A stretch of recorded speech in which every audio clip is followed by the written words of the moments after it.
Starting today in Toronto, every time you enter an indoor public space, you must wear a mask. For months, experts have been promoting the use of wearing a mask to reduce the risk of spreading COVID-19.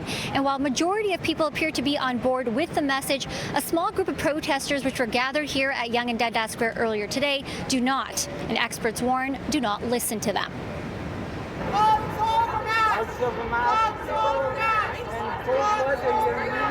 I choose not to wear the mask and you do. Well, that's because we're right, and you guys are spreading it. Are we? Are we spreading it? Yes. We are healthy now. Our immune systems keep us healthy. The use of masks has been shown, I should say, to actually make a difference.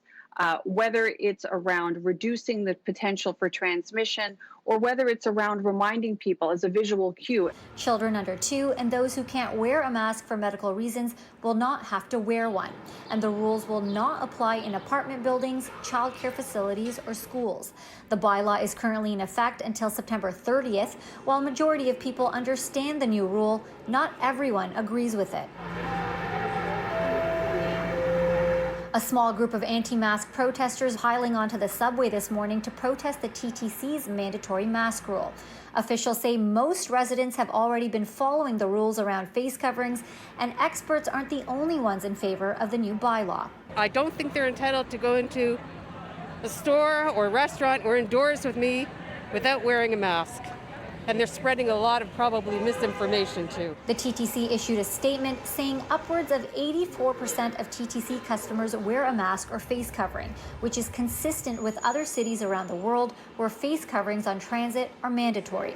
I just hope and I'm confident the majority of people will follow the law and that will follow it because it's common sense, that you want to keep your neighbors healthy and they want to keep you healthy. We don't want this virus to spread. What we know about the virus is that anytime you're in an enclosed space where the air isn't circulating enough, you emit droplets from your mouth while you're talking. You don't see them, but you have a cloud of droplets around you when you're talking. You risk infecting anyone that you're speaking to or close to. Toronto emergency doctor Kashif Pirzada has to wear a mask for his entire shift at the hospital. He echoes Dr. Eileen Davila's message. So what do you have to say to people who complain about it being uncomfortable to wear? No, I've heard all kinds of arguments against it, like that it lowers your oxygen or, builds up your carbon dioxide. And if that were true, many of us would be dead almost every day from this. So I don't buy that there's dangers to wearing a mask.